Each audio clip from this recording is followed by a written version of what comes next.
of pulling the train felt too important to be all in vain.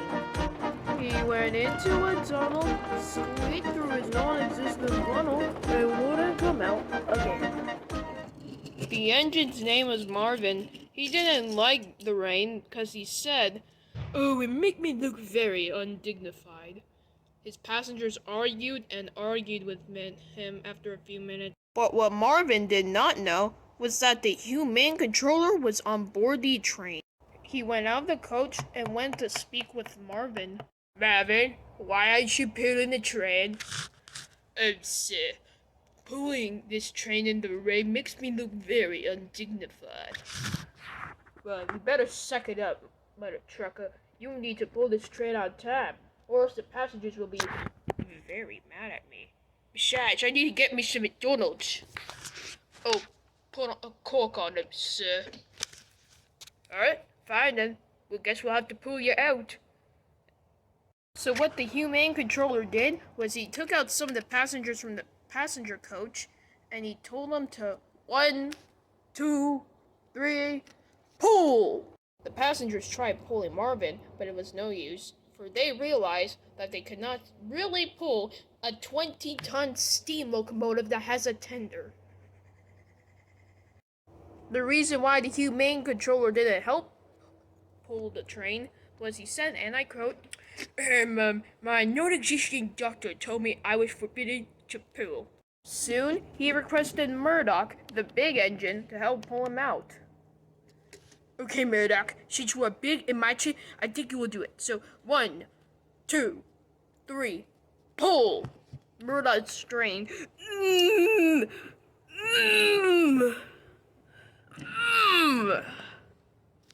But it was no use. "Sir, I think my pipes are a bit broken. I think I need to go to the workshop." "Oh, sorry, Murdoch. Carry off your day then." "Oh, fine, you fat hat." The humane controller pondered for a moment, but then he had an ingenious idea. "Huh? Okay, so that's how you want to be then? You just want to stay in this tunnel because it's raining? Well then, guess what? You want to know how you're going to like it? You're going to be bricked up in the tunnel there until I say so." "Oh, fine, whatever, sir," said Marvin in disgust. "Whatever, I'd much rather be idling in the yard looking pretty than doing work." "Alright, suit yourself then." And soon the work had begun. Soon, workmen had started building up a wall against Marvin to teach him a lesson. The job continued on for ages, but until the wall had been complete, there stood Marvin, sitting in the wall, doing nothing productive, blocking one part of the main line. I really think Marvin deserved this punishment. And don't worry, I'm pretty sure you'll be released soon. Don't you? "I'll put a cork on it, you birds." Anyways, that reaches the end of our story. It was a bright and sunny morning on the island of Sona, and the humane controller's engines were doing nothing as usual. Just then, the humane controller came. Yes, Murdoch, I need you to go to the quarry so you can get more rocks, so I can get more McDonald's restaurants, get myself some more feathers. Is that understood?" "Yes, sir. I'll do as I'm told," said Murdoch sadly, and off he went.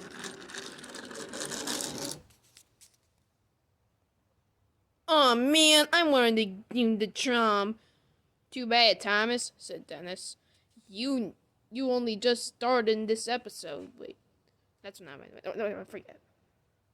Dennis, did you ever read the script? No, this is improv. Alright, I forgot.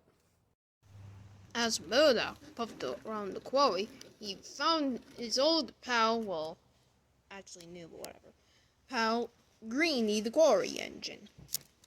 "Oh, hello, Murdoch," said Greenie. "Would you like to help me fill up that hopper car over there with rock?" "Sure," said Murdoch. I think that was the reason why I was there," he said.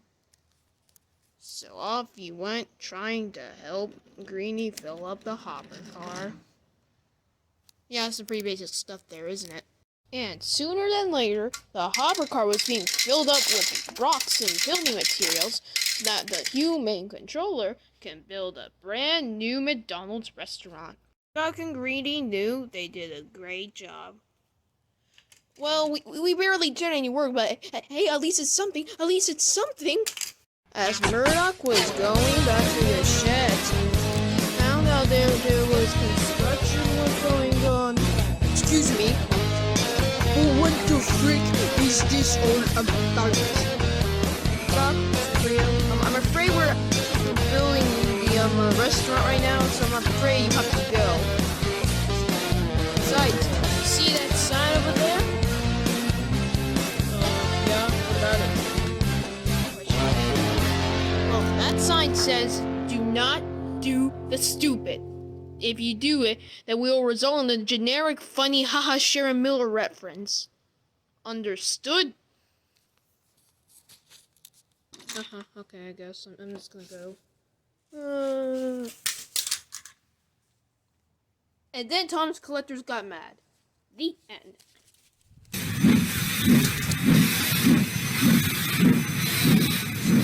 It was just idling one day at the eye, when suddenly the human controller came up to him in the flesh for the very first time. Chumish, I've decided that in order to celebrate this very first occasion of being mainstream for the first time, I've decided to let you take coaches for the very first time as well. Thomas was delighted. Oh, thank you, sir, he said. I'll do my very best. That's a good engine. Now puff along now. So, Thomas went. I heard that engine. I should get into some trouble or wacky-tacky crap like that. Soon, Thomas backed up to the coach. He was very delighted. Just then, he seen a brand new diesel he'd never seen. Hello, said Thomas. Who are you? The engine snarled loudly. I'm Andy Diesel, he said. I'm from America. Thomas was confused.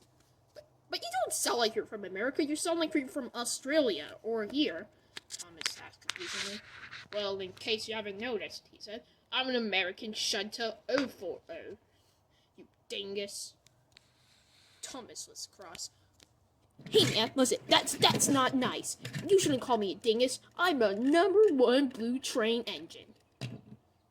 The diesel just growled. Yeah, whatever. And off he went, growling. Then his driver came out. Chumish, he said, we need to get out right now. We need to pull this train. Yes, driver, he said, and off he coupled up to the train. That's a good engine, and soon he climbed onto Thomas. Soon, Thomas was off with this very special job. He was very excited. Thomas was having a marvelous time, chugging down the line with his brand new coat. But as his wheels were chugging down the line, there was trouble. Up ahead at the line, Rio and the breakdown crane were trying to save Dennis from an accident. Thomas tried to stop, but it was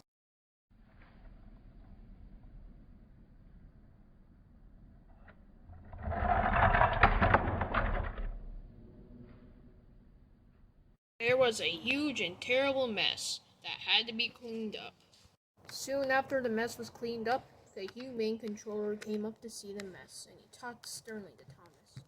Stern was, of course, an understatement, but I think you probably already knew that. Thomas, you have caused confusion and delay. Sir, I did nothing. It all happened at once.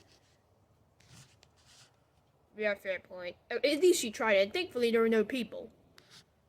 Yay.